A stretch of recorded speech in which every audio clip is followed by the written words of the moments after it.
সবসময় সরকার ট্যাক্স কিন্তু আপনার থেকে নেয়। রাস্তা বলেন, এই ঘর বানান, কাঠ বানান, যাই করেন, খাওয়া দাওয়া করেন, কেনাকাটা করেন, আপনার থেকে ট্যাক্স নিচ্ছে। কিন্তু এই প্রথম কিন্তু সরকার আপনাকে দেওয়ার জন্য কমিটমেন্ট করছে। স্বতঃস্ফূর্ত সমর্থন ধানের শীষের পক্ষে, এটা দেখে আলহামদুলিল্লাহ আমি খুবই অভিভূত। এবং তারা বুঝতে পারছে যে বদনাম করে, প্রপাগান্ডা ছড়াইয়ে মানুষের মন জয় করা যায় না।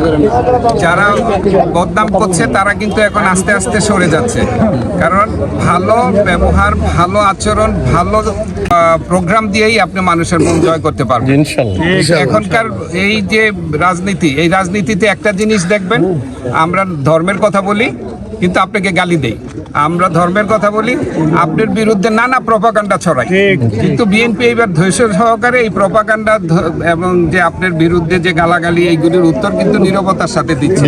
এবং মানুষ বুঝতে পারছে যে বিএনপি একমাত্র যোগ্য দল, আর ধানের শীষই একমাত্র তাদের প্রতীক। তা আমি মনে করি তার বিএনপির যেই এইবারের ম্যানিফেস্টোটা দিয়েছে, এই ম্যানিফেস্টোতে কিন্তু এটা জনমুখী ম্যানিফেস্টো, এটাকে নিয়ে প্রপাগান্ডা করার চেষ্টা করবে। কিন্তু আমি বগুড়া করে এসে দেখলাম সবাই এটা বুঝে গেছে।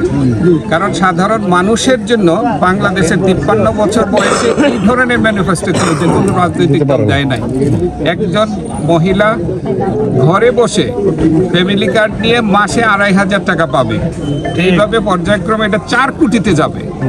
এই প্রথম।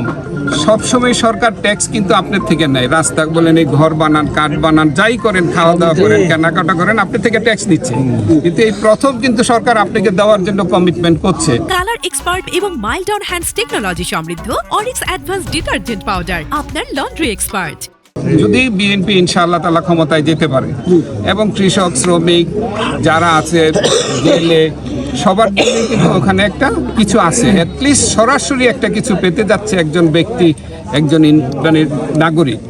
এই জন্য আমার মনে হয় বুঝতে পারাতেই মানুষ এইবার সিদ্ধান্ত নিয়ে নিয়েছে যে প্রপাগান্ডার দিকে তারা যাবে না। যারা ধর্মের নামে বিশৃঙ্খলা করে, ধর্মের নামে মানুষের ইজ্জতকে মিথ্যা দিয়ে নষ্ট করে, ধর্মের নামে যারা প্রপাগান্ডা ছড়ায় তাদেরকে তারা প্রত্যাখ্যান করবে ইনশাআল্লাহ। কিছু থাকে, সব জায়গায় আছে, কিন্তু মুরাদনগরের মানুষ সবচেয়ে সক্রিয় যাতে কিভাবে শান্তিপূর্ণ নির্বাচন করা যায়, এবং তাদের ইচ্ছা, তাদের ত্যাগ, তাদের তিতিক্ষা, তাদের ডেডিকেশনই ঝুঁকিপূর্ণ ভোট কেন্দ্রগুলিকে নিরাপদ করে ফেলবে ইনশাআল্লাহ।